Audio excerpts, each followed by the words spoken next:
When Way Back In first began, it started by two guys that were in recovery themselves and got together and said, we want to start a sober home. We have been Way Back In since 1973, and certainly by the early 90s, Way Back In the form that it is right now, really began to take root and became a full clinical program.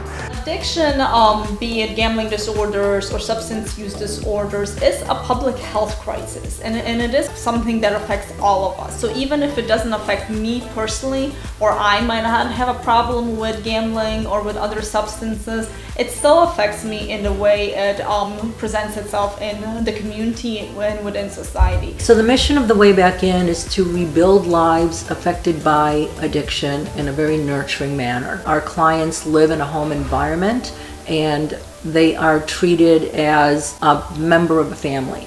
They also receive full clinical services. Most folks are familiar with, say, like a 28-day program. That's an inpatient type setting. So what we've designed at Way Back In is actually a program that the initial portion runs anywhere from 3 to 4 months. And that's what happens here in House 1, in House 2, and then at Grateful House, which is our women's facility in Oak Park. So they come into a program like ours, and they know that they're going to be here for a long time. And that gives a different mindset. They begin realizing that this is not just something I need to make it through. If I'm going to do this, I actually need to really begin changing my life. So when people begin establishing that sobriety, they actually begin doing quirky things like eating 3 meals a day, and maybe actually going to a doctor.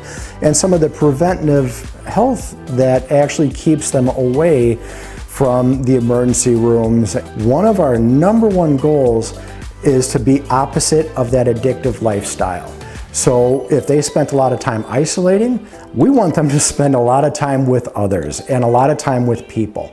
To serve 25, 30 people, you have to have teamwork, you have to be able to manage time, you have to be able to follow directions, and most importantly, you have to be able to ask for help. We eat community style, and everyone eats around that table together. Clinical staff, our house techs, and all of the clients and residents eat together also. And what better way to establish relationship than to eat with someone else? One of our jobs as far as clinical staff here goes is to really take our program and figure out how to best fit it to the individual.